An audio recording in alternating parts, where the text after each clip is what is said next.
بسم الله الرحمن الرحيم.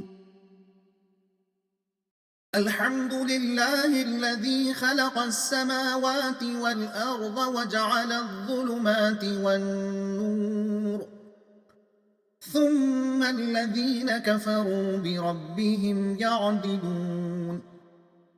هو الذي خلقكم من طين ثم قضى أجلا وأجل مسمى عنده ثم أنتم تمترون. وهو الله في السماوات وفي الأرض يعلم سركم وجهركم ويعلم ما تكسبون.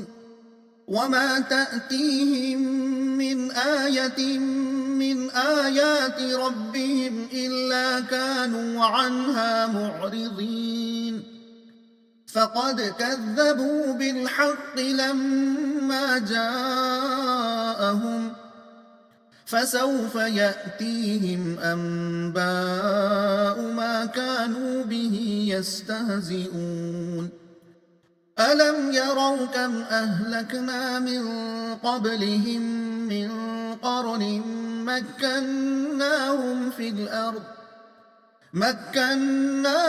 في الأرض ما لم نمكن لكم وأرسلنا السماء عليهم مدرارا وجعلنا الأنهار تجري من تحتهم فأهلكناهم بذنوبهم وأنشأنا من بعدهم قرنا آخرين.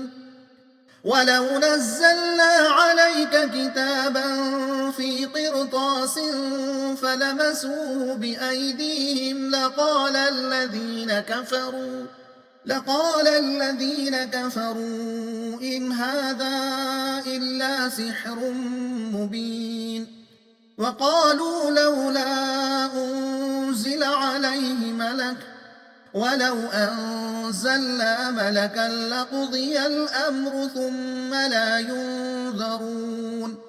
ولو جعلناه ملكا لجعلناه رجلا وللبسنا عليهم ما يلبسون.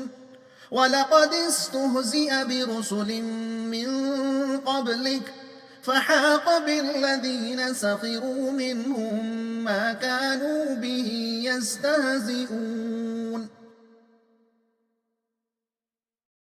مضمون شرک کا ابطال، توحید کی دعوت، کفران نعمت پر وعید۔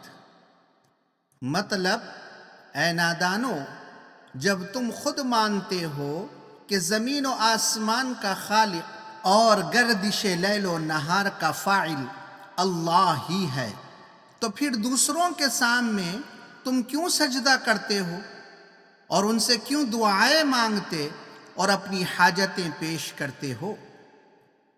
اسی نے تم کو مٹی سے پیدا کیا، اسی نے تمہاری زندگی کی ایک مدت مقرر کر دی ہے اور اسی طرح قیامت کا بھی وقت مقرر کر دیا ہے، جبکہ تمام اگلے پچھلے انسان دوبارہ زندہ کیے جائیں گے اور حساب دینے کے لیے اپنے رب کے سامنے حاضر ہوں گے۔ وہ تمہارے ظاہر و باطن کو بھی جانتا ہے اور تمہارے اعمال سے بھی واقف ہے۔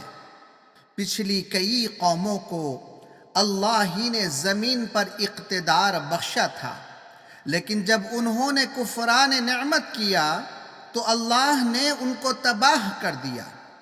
ایمان لانے اور نیک عمل کرنے کی جو مہلت تمہیں دی گئی ہے، یہ اسی وقت تک ہے جب تک کہ حقیقت پردہ غیب میں پوشیدہ ہے۔ جو ہی غیب کا پردہ چاک ہوا تو پھر مہلت کا موقع نہیں رہے گا۔